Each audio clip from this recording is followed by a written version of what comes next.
Welcome to Annapolis Mosaics. Our program spotlights people in our community who are involved in activities intended to promote good human relations.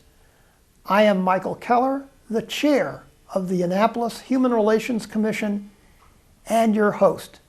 The commission is a city board that seeks to promote equal opportunity and to eliminate discrimination. My guest today is Maureen Rogers, who's the Assistant Program Director for Hearts and Homes for Youth. Welcome to Annapolis Mosaics. Thank you. Well, what is your story? What is the story of Hearts and Homes for Youth?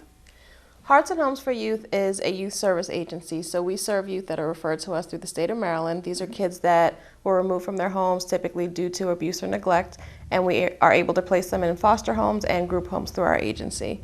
And so our goal with these youth is to really just help them kind of recover from the trauma that they've gone through, help them heal, and lead productive lives. Okay. Tell our viewers about your history, including the number of people whom you've served since you opened your doors. Okay, so Hearts and Homes opened in 1964. Our agency was started by a group of juvenile court judges and colleagues that really weren't satisfied with the level of service that was available to youth that were getting in trouble. So these were youth that were referred to juvenile services, and back then they would just send them to what they called training schools, which was basically detention for young people. And this group of men really looked at the fact that that's not necessarily the best thing for every young person that may have gotten him or herself into some trouble. And so they got together with some people in the community in Montgomery County, and they started a group home. And from there we've expanded. So we have group homes in Montgomery County, we have one in Anne Arundel County, and we have 2 foster care programs, one serving individual youth with therapeutic needs, and then another that serves teen moms that are in foster care. Let's talk a little bit about the specific programs that you do offer. You mentioned several there. Let's get more detail for our viewers about exactly what these programs are and what they do. One which I'll start with is the Harriet Tubman Shelter Program. So Harriet Tubman is a shelter in Montgomery County, and we serve youth that are referred from the Department of Juvenile Services. So these are youth that may have gotten in trouble one night and their parents didn't want to pick them up. These are youth that may be sent back to Maryland after being in another state in a juvenile detention center. It's a 24-hour program, and so we're able to accept youth pretty much any time of day or night that are in need of placement, either waiting to go to court or just in between placements. We serve them there to kind of stabilize them before they move on to the next step of whatever's going to happen with them. And then you mentioned you offer group homes, both therapeutic and non-therapeutic. What's the difference between them? How do the group homes operate? What do you have there? So certain youth need kind of a higher level of care, so they're placed in what's called a therapeutic group home. So they receive a little bit more intense in terms of therapeutic services, therapy. There's a social worker that's there pretty much 5 days a week, as opposed to our other group homes where the youth may not have such a high level of need, so they don't have a social worker there all week. They just meet with them at certain times. And we provide the youth with a safe and stable home, caring adults that are really interested in their well-being and helping them achieve their goals, in many cases helping them reunify with their families. And so we try to meet every youth that comes into our program where they are and just provide whatever resources they need to make the next step in their life. And then you've got a formal foster care program too. Yes. And I know you're very involved with that, I Yes. think. So tell us about that. So the foster care program. We have 2 foster care programs. The first one is called Family Ties Therapeutic Foster Care. So in that program, we serve youth anywhere from newborn to 21.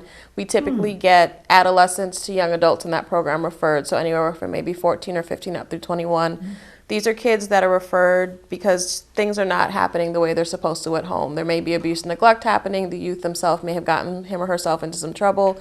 And so we license foster homes where we have caring adults that are really going to try to meet the youth's needs. So they may not have gotten the attention or the structure they needed at home, so our foster parents provide that for them.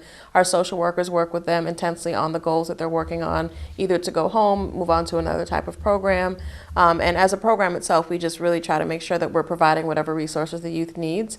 And then we have another foster care program that works with teen moms specifically. So these are young ladies that have already been placed in foster care and they now have children or are pregnant. And so in addition to those things that I just spoke about, we also work intensely on parenting skills. Our goal is to make sure that the cycle does not continue and that the babies of these young ladies do not also end up in foster care. So we're really working to make sure they have a stable beginning so they can be great parents. Okay. And you've got a teen mothers program too. Yes. That's the program I was just talking about. Okay, and that's the same thing as in terms of it. How about the homeless mothers program?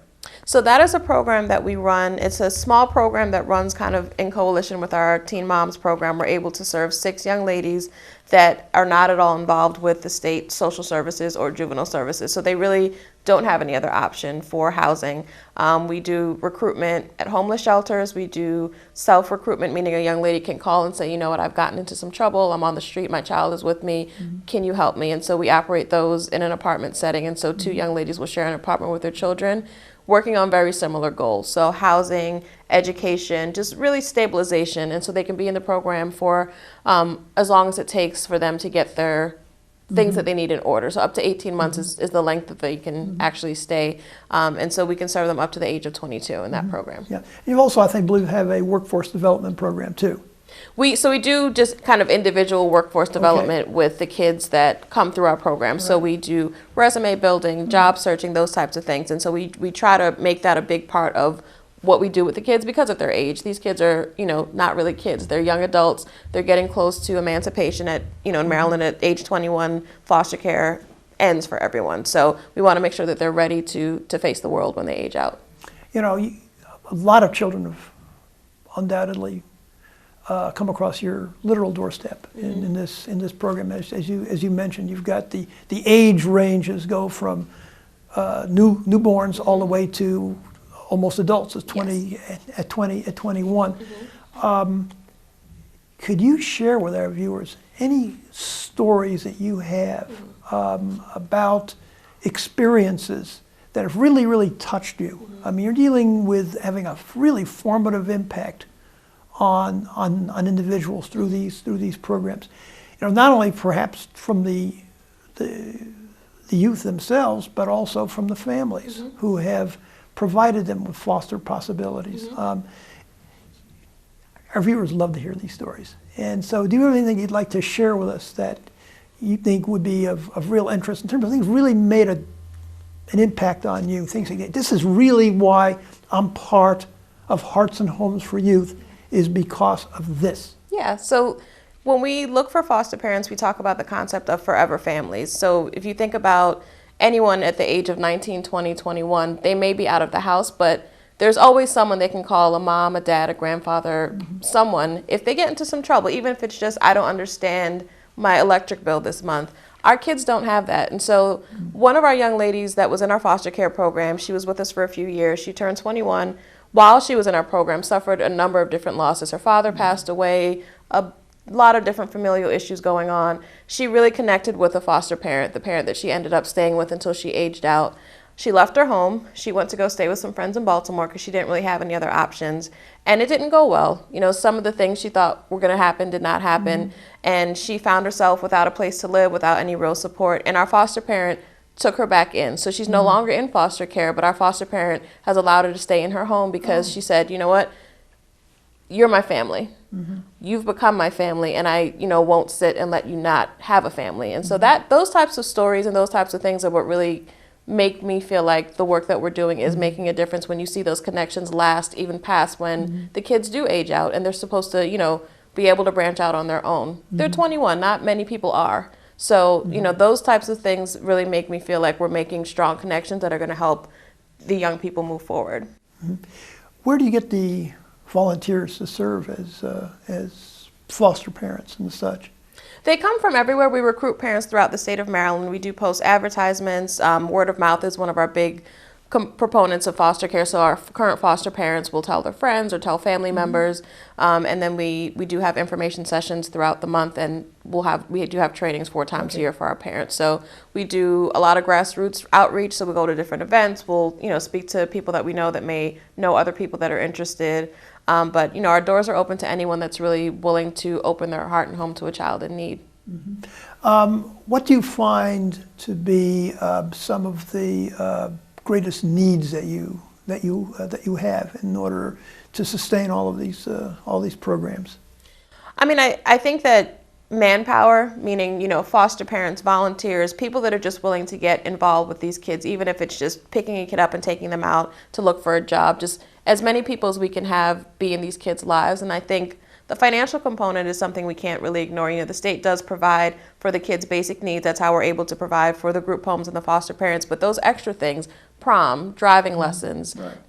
If a child needs a special type of service, those don't really come with the package. And so we do a lot of fundraising and have amazing donors that donate to our agency so we can provide those extras for the kids. In talking with the foster parents themselves, what are the things that they find to be the greatest fulfilling aspects of it, and what do they find to be some of the most challenging aspects to it? I think the most challenging things that our foster parents find is a lot of our kids have been in foster care for a number of years, so this is not their first time being placed in a home. Those memories are not always great for them, so some bad things may have happened in a former foster home with another parent, and although this is a different home and a different parent, it's hard to erase those memories and maybe give this new parent a chance. So it takes consistency and repeated consistency for them to really, prove themselves to them. I think what surprises them is the level of connection that they're able to make with the kids. They may be in their home for 6 months, they may be in their home for a year, they may be in their home for 3 weeks, but they'll find sometimes these kids will call back, hey, I'm at this place, I miss you, I just want to have someone I can reach out to and talk to. A great impact is made. We call our foster parents healing agents, and so they really are able to help these kids heal from the traumas of their past. How long is a typical stay, or is there a typical stay? You mentioned there's several time periods in terms of it. What would be considered to be an above average stay in terms of participation in a foster home? So we've had kids stay 4 to 5 years, sometimes even staying that long and getting adopted as a later option for them. We've had kids stay a year. So I would say a year is about an average length of stay. It can extend depending on what the child's placement plan is. Are they going to go home? Are they going to independent living? But I would say a year is about average. How about the schooling? When the children, how does the schooling work while the child is living in a foster care? And especially since the changes can occur pretty quickly. They can move around. Yeah. How do you coordinate that? So if we are at all able to, we would try to keep the child, if they're doing well in the school environment, is what they need to keep them in their school. We're removing them from whatever living environment they were in, so we want to try to keep as many familial things in place for them as possible. So if we can keep them in their school, then we will work with their DSS worker to see if transportation can be provided. If not, then they would be placed at the local school where the foster parent lives, and the foster parent and the social worker go together to enroll them and make sure they're placed in the right classes. We're going to take a break now, but when I return, we will have a further discussion about Hearts and Homes for Youth.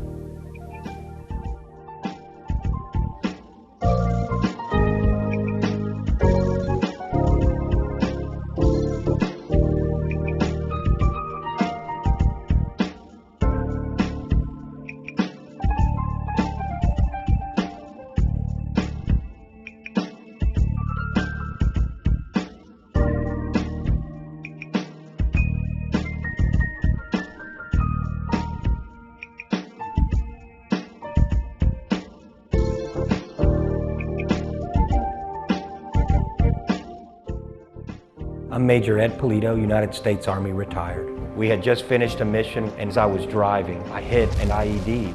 I experienced post-traumatic issues related to the experience, and then when they took my leg away, I actually thought about taking my life. What changed was I began to reach out for support and to think about all these things need to be talked about. And so I began my recovery, and to see that my life wasn't over and that I could conquer my challenge.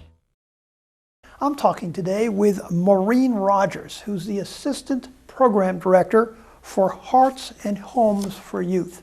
You've mentioned that the volunteer work that individuals do usually revolve around the foster program, but my guess is that you have other needs for volunteers as well.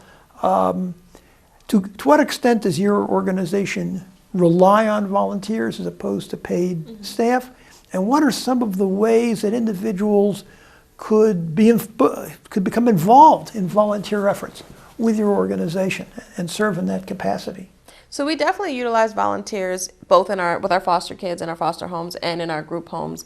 It could be something as simple as one of our young people needs a math tutor, and maybe we don't currently have the funds. This DSS is not able to provide the funds, but there's someone in the community that says, I'm good at math and I like working with kids, and they may come to the group home and help a kid with their math homework. We've had people come and provide cooking workshops, yoga classes, kind of these therapeutic activities for our kids.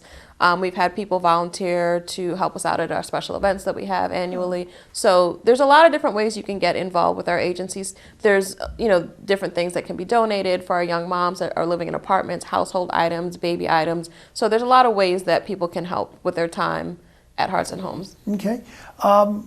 Where does your funding come from? I mean, obviously, you do a tremendous amount of really great work. This kind of stuff isn't done for free. Yeah. How do you derive your funding? So we get funding through the state of Maryland. So for every youth that is placed in our program, we do get funding for them. So it basically provides for room and board. But we do try to make sure that our kids don't have to go without some of the things that kids that are not in foster care would be able to have. So we do a lot of fundraising. We have events throughout the year. So there's 2 events that are hallmarks of our agency. So we do have a summer event, which is called Girls on the Green. It's a all-women's golf tournament. It's gained a lot of popularity in the past couple of years. So that's in June. And then in October, we have an honors event where we take the time to really thank the people that have kept our agency going. So we have a foster parent that's honored. We have different donors and different people that have just really been friends of the agency, and we honor them. And that's another fundraising event that we have in October. Okay. What aspects of your work do you find gives you the greatest amount of satisfaction? Seeing progress in the young people and seeing growth in our foster parents even. When young people come into our program, a lot of times they don't really know what to expect, and they don't know what to expect of themselves. They don't know what to expect of our staff. It takes a while to build that trust, and when they start trusting the people around them, you can really see progress in themselves. And I think our foster parents also, a lot of foster parents come into foster parenting and they think they're going to provide a stable home and there's going to be food and everything will be fixed. Our kids come with sometimes many years of trauma that they're really working against, and I think when our foster parents are able to understand that and be consistent with them and make every day a new day and show that love to that child every day, they see changes. And I think that really gives them an idea of why they came into this and that it really is making a difference. You talked earlier about the example of a foster family that went beyond the expectations in terms of helping the child. Are there other examples that you can think of that you'd like to share with our viewers in terms of people who really went beyond what was expected as a foster parent to make the life of the child that they had with them or youth that they had with them very, very special? Yeah. We have a really, really special family that lives in Carroll County. Okay. They have been foster parents for a long time. They've adopted a number of young people that have come into their home. Oh. This last group that they got was a sibling group. It's 2 little girls and a little boy, and they suffered tremendous abuse, just horrible things to even hear. And they've worked with them for a few years, and they actually just adopted the 2 sisters and are still working with the brother, and they've been in their home, and they've just really, I think for the first time in their lives, understood what love really is. They literally have just transformed these kids from when they came into their doors until just seeing them now. They're just blossoming so much. And, it's not like you can erase the trauma that's happened to them, but to give them a chance to live a life of love is something that these parents have really been able to do for these kids, and it's been amazing to see. Yeah. To what extent do you brief prospective foster parents on the challenges that they may face with regard to youth? As you've correctly said, if someone's in a foster care situation, it's because their experiences with their natural parents just went very, very badly. Yeah. And so do you find that a lot of new foster parents, people who are just first starting it out, are coming in with sort of a unrealistic perspective as to what to expect? Do they really understand that in some cases many of these children have been hurt very, very badly by their natural families? I think sometimes, I think one of the biggest misconceptions is a lot of our foster parents are really looking for babies or very young children.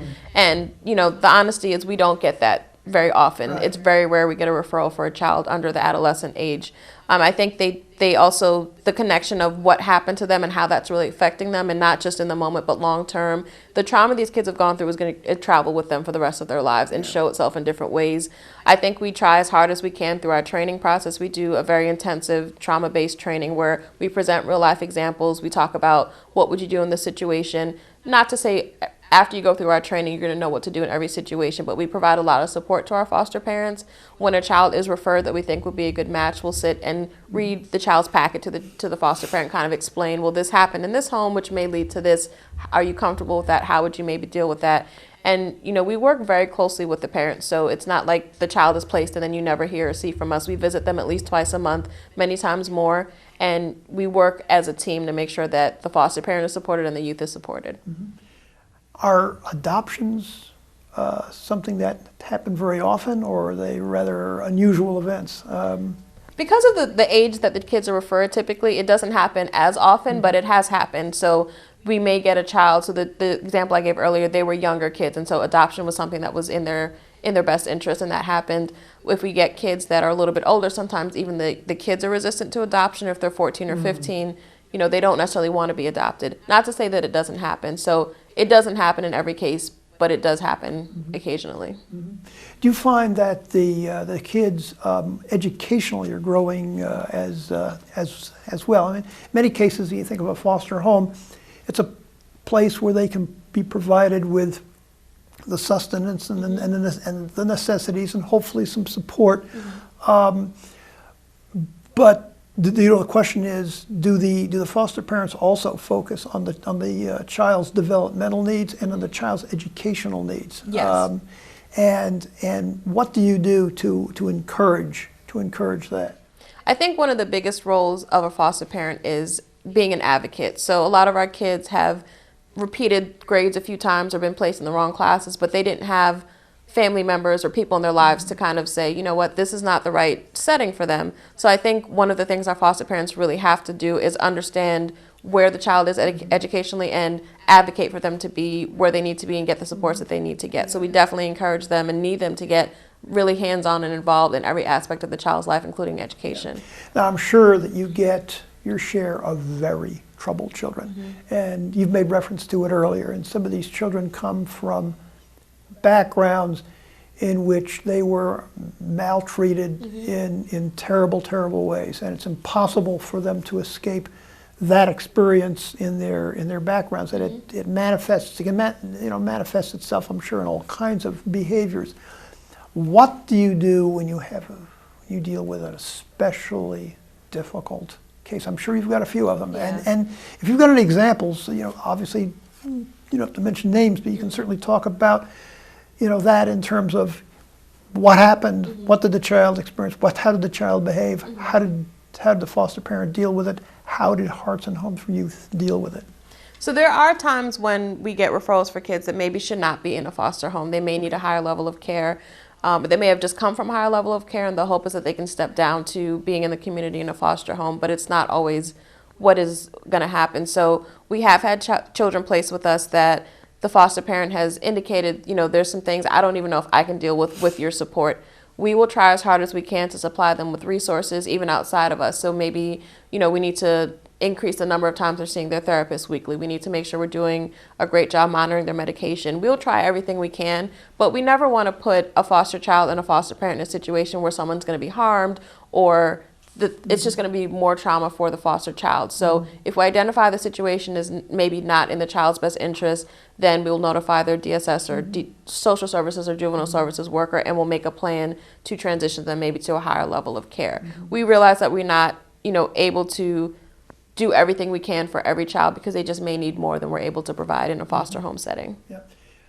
My late uncle and aunt on my father's side had a foster child named Glenn. And when I remember that because I was just a teenager at the time. And one of the things I remember from that is that one of the biggest challenges they had dealing with it was the relationship between Glenn and their natural child, Larry. And there were some issues there. I remember that very, very, very clearly because the two of them, the difficulty in terms of relationship was tricky. And, you know, probably more so on Larry's side than on Glenn's side. Larry had a hard time accepting that suddenly he wasn't going to be the only one in the household. That's just coming from my background.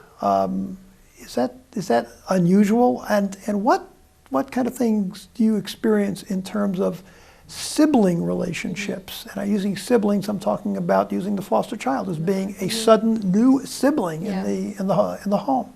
I think one thing that I always encourage people interested in foster parenting is, are you including your child in this decision? So it's not only going to affect you as a parent, but how does your 7, 8, 10-year-old feel about another person coming into the home? Have you discussed with them, is it better if we get a girl or a boy? Have you talked to them about the types of traumas this child has been through and, you know, what they can do to kind of support them? I think one of the things that is difficult is we call what our foster parents do therapeutic parenting. Right. It can look to another child in the home as if this foster child is just getting off easy or not being held responsible for the things that they're doing. So I think it's hard sometimes for young people to understand that although I'm the same age or in similar age and we both live in this house, they have to be parented differently than I do because of all these things that have happened to them. It's hard for someone to really understand being a child themselves. I think our foster parents do a good job of incorporating the child into that. So having family meetings with the social worker and really explaining things to them, you know, and in some ways holding everyone accountable to the same level, but explaining to the child, these are certain things that are non-negotiables, that I have to do this way with Johnny because of certain things, and there's no other way to really go around it. But I also think it's important, because the foster children sometimes take a lot of the foster parents' time, making sure they're setting aside time to spend one-on-one with their biological child without the foster child present, so that they don't feel like they've been replaced or they're not as important. Those things are really important. What do you see as the greatest challenge for Hearts and Homes for Youth? I think recruiting foster parents is difficult, and I would say recruiting the right foster parents. So, you know, I may get 20 calls a week from someone that's interested in foster parenting, and out of those 20, maybe 10 people will come out to an information session, maybe 5 will start the class, maybe 4 will make it out of that class. And, you know, my hope is that we're licensing parents that are invested long term, but you may get that one challenging child and feel like, you know, I can't do it. I think our parents sometimes don't ask for support when it's needed. They ask when they're at the end of their rope. We want to take this journey with you and be there to support you along the way.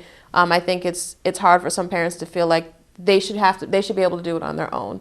No one can do this on their own. You know, I always say to people, foster parents are superheroes, but to every you know, Batman, there's a Robin. We want to be that Robin. We want to be there to help you and guide you through the process so that it can be a positive experience for everyone. Well, I'm sure there are many Batman and Robins out there who'd like to have more information about Hearts and Homes for Youth and how they could get involved with you. Okay.